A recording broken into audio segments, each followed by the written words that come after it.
তিনজন মিলে জাতীয় পরিচয়পত্র অফিসে ভুল সংশোধন করতে যায়। তখন অফিসার ওদের বলে, আমি আপনাদের কিভাবে সাহায্য করতে পারি? প্রথম জন বলে, সুতির নাইটি ঠিক করে দিন। অফিসার বলে, নাইটি ঠিক করার জন্য আমি কি বসে আছি এখানে? আপনারা কি আমার সঙ্গে ফাজলামি করছেন?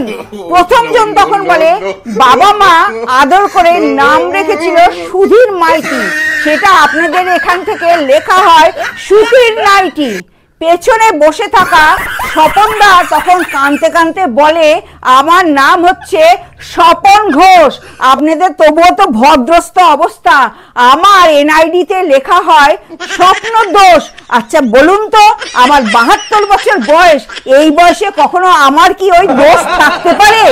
তার পেছনে সুজন দে, সে বলছে, আমার সুয়ের জায়গায় কু লেখা হয়ে গেছে, আমার সমাজের মান সম্মান বলে কিছুই থাকলো না, আমি আমার এই দুঃখ কাকে শোনাবো বলুন তো?